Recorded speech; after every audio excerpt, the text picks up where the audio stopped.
CM Nitish ने जहानाबाद हादसे पर जताया दुख, 4-4 लाख का ऐलान।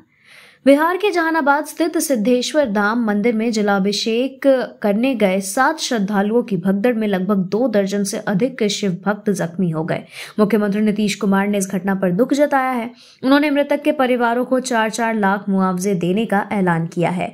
मुख्यमंत्री ने सभी घायलों का उचित इलाज का भी आदेश दिया है। पटना में टियर 3 शिक्षक अभ्यर्थियों पर लाठीचार्ज, बीपीएससी ऑफिस के बाहर हंगामा।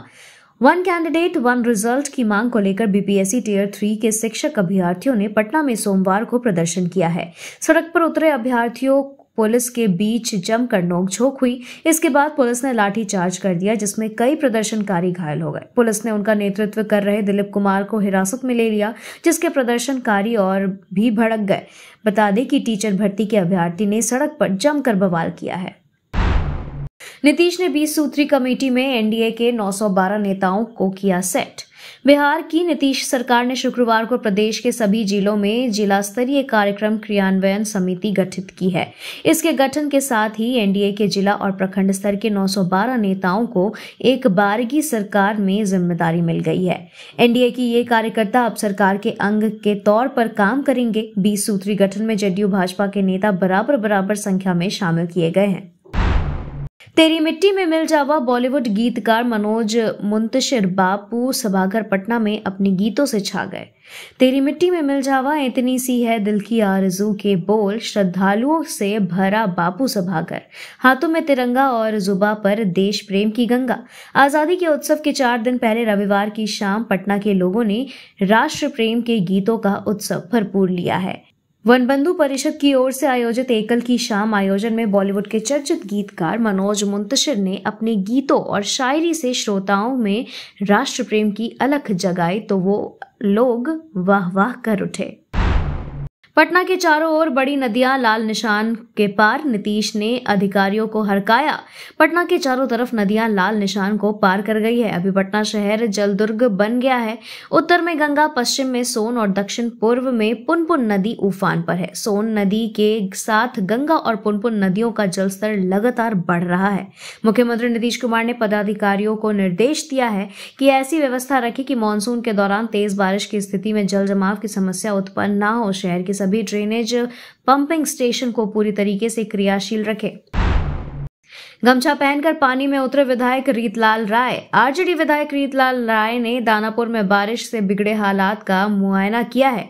उस दौरान वे गमछा पहने ही जलमग्न प्रभावित इलाकों का दौरा करने निकल गए। उन्होंने प्रशासन को राहत बचाव कार्य तत्काल शुरू करने के आदेश दिए और उनके साथ पीछे उनका काफिला भी था।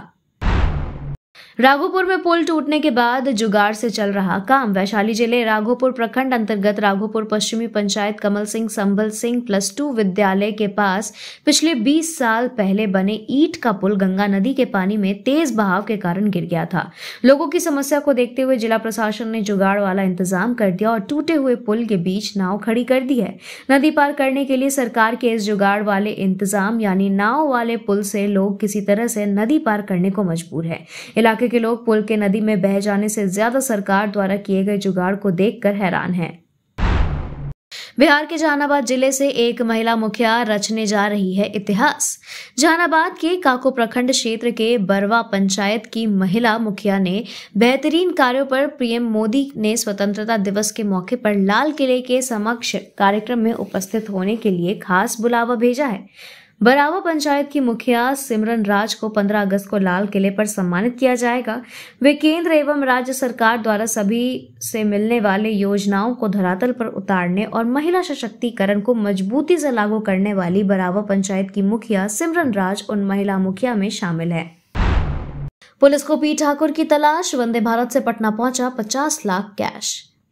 बिहार विधानसभा चुनाव होने में अभी तकरीबन 1 साल बाकी है, लेकिन बिहार की राजधानी पटना में कैश अभी से पकड़ा जाने लगा है। पटना जंक्शन रेलवे स्टेशन पर आरपीएफ ने शनिवार की रात एक युवक को 50 लाख की नकदी के साथ पकड़ा था। इस कैश का संबंध बिहार की राजधानी पटना और झारखंड की राजधानी रांची दोनों से है। यह नकदी रांची से पटना आई है। प्रशासन पी ठाकुर उर्फ पवन ठाकुर की तलाश में जुटी है। फजीहत के बाद टूटी डबल इंजन सरकार की नींद। बिहार में बरसात की शुरुआत होने से पहले ही पुलों के टूटने का जो सिलसिला शुरू हुआ वह अब भी जारी है। बिहार विधानमंडल से लेकर सुप्रीम कोर्ट तक भारी फजीहत झेलने के बाद सरकार की नींद टूटी है और डबल इंजन सरकार ने पुलों के निर्माण को लेकर बड़ा फैसला ले लिया है। जल संसाधन मंत्री विजय चौधरी ने कहा कि बिहार में पुल पुलिया के निर्माण के लिए जल संसाधन विभाग ने SOP बनाया है और पुल और पुलिया के निर्माण के लिए मानक तय किया गया है। अब तय मानक के अनुरूप ही पुल पुलिया का निर्माण होगा। ललन सिंह ने तेजस्वी की कुंडली पर उठाया सवाल तो भड़की रोहिणी। नेता प्रतिपक्ष तेजस्वी यादव का कहना है कि अगले साल यानी 2025 विधानसभा चुनाव में राजद और महागठबंधन की सरकार बनेगी। केंद्रीय मंत्री ललन सिंह ने पलटवार किया और कहा कि तेजस्वी के कुंडली में ऐसा कुछ नहीं है। सोशल मीडिया पर ट्वीट कर कहा कि काली कुंडली वाले का मुंह काला, हंसी आती है वैसे लोगों को दूसरे की कुंडली में क्या लिखा है ये बताते देखकर जिनकी खुद की कुंडली में तमाम तरह के छेद ही छेद हैं, और अगर ऐसों की कुंडली खंगालने के पश्चात जो सामने आता है उसे उजागर कर दिया जाए तो काली कुंडली वाले का मुंह बिना किसी और के द्वारा काला किए स्वतः ही काला हो जाएगा। CP सिंह के क्षेत्र में सबसे अधिक बढ़े वोटर। रांची विधानसभा क्षेत्र में मतदाताओं की संख्या राज्य में सबसे अधिक बढ़ी है, जबकि लिट्टीपाड़ा में सबसे कम इजाफा हुआ है। रांची के विधायक CP सिंह हैं, जबकि लिट्टीपाड़ा से दिनेश विलियम मरांडी विधायक हैं। झारखंड की मतदाता सूची में 2.31 लाख नए मतदाता जुड़ने के बाद कुल संख्या 2.59 करोड़ हो गई है, जो आगामी विधानसभा चुनाव के लिए आधार बनेगी। आजसू और बीजेपी एक साथ लड़ेगी विधानसभा चुनाव। झारखंड में इस साल होने वाले विधानसभा चुनाव में असम के CM और झारखंड बीजेपी के चुनाव सह प्रभारी हेमंत बिस्वा शर्मा ने आजसू पार्टी के साथ मिलकर चुनाव लड़ सकते हैं। रविवार को उन्होंने आजसू प्रमुख सुदेश महतो से मुलाकात कर दोनों पार्टियों के एक साथ चुनाव लड़ने की बात कही है। इसके अलावा चुनाव की रणनीति पर भी चर्चा की गई। धनबाद के किसान को मिला भारत श्री नेशनल सम्मान। धनबाद के किसान रवि कुमार निषाद को बंजर भूमि को उपजाऊ बनाने, आदिवासियों को जैविक खेती और सरकारी योजनाओं से लाभ पहुंचने के लिए भारत श्री नेशनल सम्मान से सम्मानित किया गया है। उन्होंने 15 वर्षों में पर्यावरण संरक्षण और ग्रामीण विकास में उत्कृष्ट कार्य किया है। प्राथमिक शिक्षक संघ ने चुनाव कमेटी को सौंपा दस्तावेज, जल्द चुनाव की घोषणा।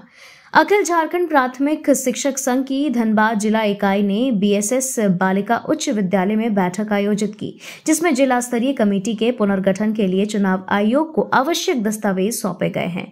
जिला अध्यक्ष संजय कुमार की अध्यक्षता में हुई इस बैठक में चुनाव प्रक्रिया को आगे बढ़ाने की तैयारी की गई। DCA चुनाव में नामांकन फिर कायम रहेगा, पुरानी कमेटी का कब्जा। धनबाद क्रिकेट संघ यानी DCA के चुनाव में नामांकन के बाद 5 प्रमुख पदों पर बिना विरोध के पुराने कमेटी के सदस्यों की जीत तय हो चुकी है। महासचिव पद पर वर्तमान पदाधिकारी उत्तम विश्वास का मुकाबला SA रहमान से होगा। कार्यकारिणी के 11 पदों के लिए 15 प्रत्याशियों के नामांकन भरे गए हैं। 18 अगस्त को मतदान और वार्षिक आम बैठक आयोजित होगी। झारखंड में विधानसभा चुनाव को लेकर एक्टिव हुई बीजेपी। इस साल झारखंड में होने वाले विधानसभा चुनाव से पहले भारतीय जनता पार्टी ने कमर कस ली है। भाजपा ने प्रदेश में केंद्र सरकार की दी जा रही योजनाओं की जानकारी देने के लिए जिला स्तर से प्रदेश स्तर तक की पार्टी के नेताओं को निर्देश भी दे दिए हैं। इस दौरान बीजेपी पार्टी के नेता राज्य सरकार के द्वारा चलाई जा रही योजनाओं का जवाब देगी। बाबूलाल मरांडी और अर्जुन मुंडा सहित 27 बीजेपी नेताओं को हाई कोर्ट की राहत बरकरार। झारखंड हाई कोर्ट ने प्राथमिकी भाजपा नेता बाबूलाल मरांडी और अर्जुन मुंडा सहित 27 भाजपा नेताओं के खिलाफ सचिवालय घेराव को लेकर दर्ज प्राथमिकी को बर्खास्त करने की मांग वाली याचिका पर सुनवाई की है। अदालत ने सुनवाई के दौरान सरकार की ओर से जवाब दाखिल करने के लिए अदालत से समय देने का आग्रह किया है। अदालत ने इस आग्रह को स्वीकार किया और 14 अगस्त को अगली सुनवाई तय की गई। चुनावी मूड में CM हेमंत सोरेन आदिवासी महोत्सव में एक तीर से साधे कई निशाने। बीते 9 और 10 अगस्त को झारखंड में राजधानी रांची में विश्व आदिवासी दिवस के मौके पर महोत्सव का आयोजन किया गया।